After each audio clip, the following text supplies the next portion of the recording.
One of the key focuses of building the strategic mineral reserve is being able to also innovate within the industry. And so one of the things that we're really trying to focus on is being able to commercialize innovative technologies and processes to be able to increase the capacity within our friendly countries, those that are considered domestic sources. All right, welcome back inside our proactive newsroom. And joining me now is Alberto Resende. He is the CEO of M2I Global. And Alberto, it's good to see you. How are you? I'm doing really well. Thanks for having me, Steve. Great to see you. Yeah, great to see you as well. Excited to learn a bit more about the company. Something very unique that the company is doing and very interesting for sure. First off, give me a little background on the company itself. I know you're a newly installed CEO. Right, right. I've been the CEO now for about 2 months. I've been with the company since March of 23.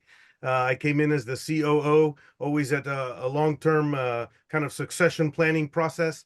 Unfortunately, the CEO, the previous CEO, had a major health issue and decided that he needed to step away. But I had been in kind of in the saddle with him, so it was an easy transition. Absolutely. So tell me a bit about the company and what you do. Well, M2I really exists to establish an assured global supply chain of critical minerals to the United States for the purposes of national defense and economic security. And so, what we're doing really is we're building as our core project the Strategic Mineral Reserve for the United States. We know about the National Defense Stockpile. I know that there's some shortcomings that have been identified in quite a bit in the press and in some of the research that was done, particularly by the Congressional Research Service. They just published a paper on how it can be improved. What we're looking to do is really establish a strategic mineral reserve through a private-public partnership with the federal government. Would be supported and funded initially through the federal government with matching funds, obviously from the private sector that we'll be able to raise. That will turn into the model that we're creating will turn into a self-funding model over a period of time. And what we want to be able to do is establish that strategic mineral reserve to be able to satisfy not only the demands of the defense industrial base, but also the demands of the general economy for critical minerals to ensure that there is no disruption. And we really need to work towards moving away from current consolidators that you can want to talk about it that way, that where most of the processing of critical minerals takes place. So really talking about China and Russia and some of the other countries that it because of geopolitical situations might not allow those to freely flow to the United States. So that's really Yeah. what we're doing, and we're building kind of a coalition or a collaboration with a lot of organizations that'll help us source, refine, process so that we can have those critical minerals in the strategic mineral reserve. Yeah, so Alberto, so do you operate as like a facilitator between the potentially the U.S. government and those operators? Is that am I right in my terminology of that? Right, we're developing that relationship to see what it looks like, but you can Yeah. see that us being at the center of a hub, if you will, right? We have Mm. a large coalition, what we call the ecosystem of collaborators, where we have either joint venture agreements or collaboration agreements, where we'll maybe take offtake, or we'll be able to source minerals that we'll then be able to store in the strategic mineral reserve, but also at the same time looking at workforce development and looking at the developing capability that we need to in the United States that really has gone into great lethargy over a long period of time, with everything being either offshored or friendshored.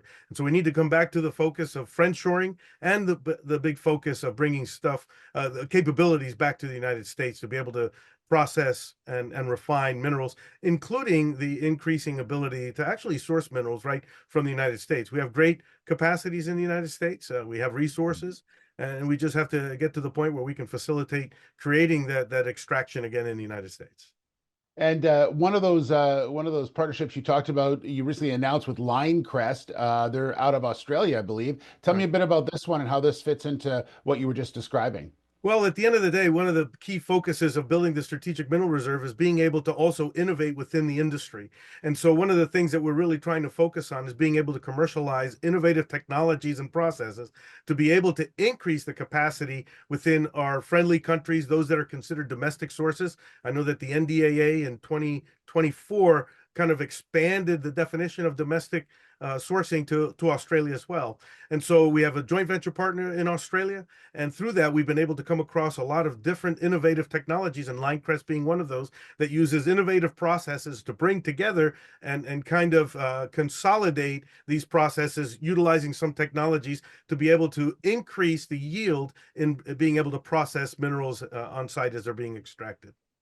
Yeah. And lastly, Alberto, I know you were at a conference recently discussing all about the company and talking to a number of different people and really talking to them, I guess, about just how critical this mineral supply is and how important it is for the future of all of us in North America. Is that sort of the message you were bringing to that conference? Well, absolutely. We had the opportunity to have a lot of one-on-ones, and then I also participated on a panel to talk about critical minerals and the condition or the status of critical minerals in the United States.